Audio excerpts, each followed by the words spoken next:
मेरी सोच है, फेयरनेस होनी चाहिए, न्याय होना चाहिए। हम कास्ट सेंसस की बात कर रहे हैं, डरो मत। लोग माइनॉरिटी की संख्या को कम दिखा रहे हैं कि जाति गणना के बगैर पता नहीं चलता।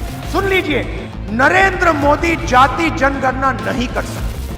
कल से कांग्रेस ने एक अलग लाभ अपना शुरू कर दिया है कि कांग्रेस के नेता कहते हैं जितनी आबादी उतना हक। मैं कहता हूं इस देश में अगर सबसे बड़ी कोई आबादी है तो वो आबादी गरीब है।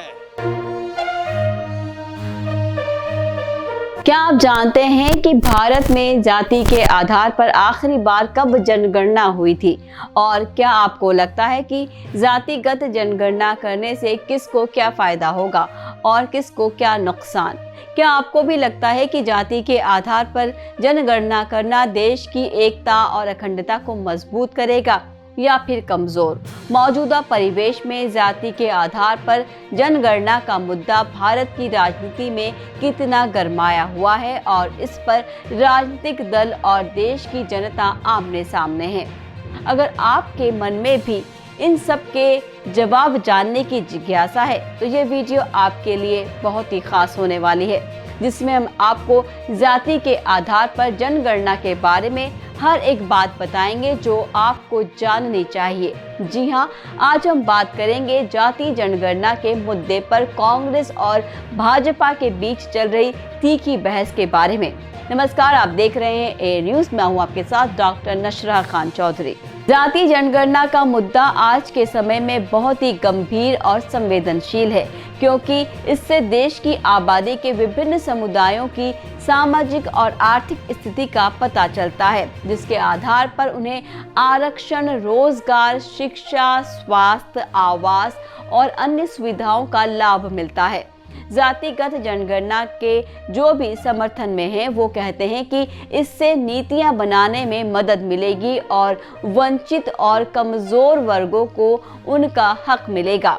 उनके अनुसार जाति के आधार पर जनगणना से ये पता चलेगा कि विभिन्न समुदायों में कितने अनपढ़ और पढ़े लिखे हैं, कितनों को रोजगार की आवश्यकता है और किस समुदाय के पास घर और अन्य संपत्तियां हैं या नहीं। इससे नीतिगत फैसले लेने में मदद मिलेगी और संसाधनों का समान वितरण होगा।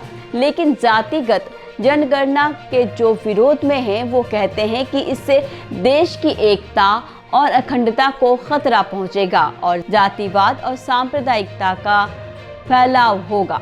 वो कहते हैं कि जाति जनगणना से लोगों को अपनी जाति के आधार पर पहचाना जाएगा और उनकी योग्यता और योगदान को नज़रअंदाज किया जाएगा। वो कहते हैं जाति जनगणना से देश की विकास योजनाओं में बाधा आएगी और विभिन्न वर्गों के बीच तनाव बढ़ेगा।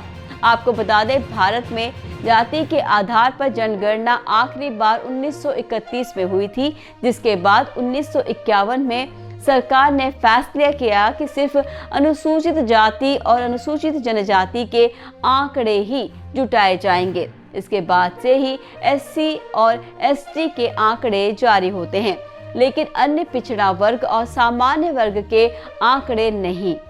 साल 2011 में केंद्र की कांग्रेस सरकार ने सामाजिक आर्थिक जाति जनगणना कराने का फैसला लिया, लेकिन उसके आंकड़े अभी तक सार्वजनिक नहीं किए गए हैं। लोकसभा चुनाव से पहले जातिगत जनगणना का मुद्दा आज की राजनीति में काफी गर्म है और इस पर कांग्रेस और भाजपा के बीच तीखी बहस चल रही है।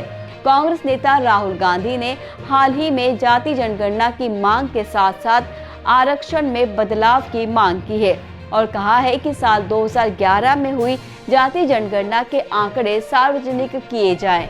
वहीं भाजपा ने इस मांग को नकारते हुए कहा कि जाति जनगणना से देश को नुकसान होगा और ये एक विभाजनकारी कदम है। भाजपा ने कहा है कि जाति जनगणना के बजाय आय और आर्थिक स्थिति की आधार पर आरक्षण देना चाहिए। वैसे जाति जनगणना के फायदे और नुकसान के बारे में विभिन्न वर्गों के विचार और राय अलग अलग है। इस पर आपका नजरिया क्या कहता है? अगर आपके मन में इस विषय पर कोई सवाल या सुझाव हैं तो आप हमें ट्विटर, फेसबुक या इंस्टाग्राम पर भी भेज सकते हैं। आशा है आपको ये कार्यक्रम पसंद आया होगा। और आपको जाति जनगणना के बारे में नई और रोचक जानकारी मिली होगी। अगर आपको ये वीडियो पसंद आया हो तो कृपया इसे लाइक करें, शेयर करें और ए न्यूज़ को सब्सक्राइब करना ना भूलें। आप ए न्यूज़ के YouTube, Instagram, Twitter और अन्य सोशल मीडिया प्लेटफॉर्म पर भी फॉलो और सब्सक्राइब कर सकते हैं। फिर मिलेंगे आपसे अगले वीडियो में। दीजिए विदा।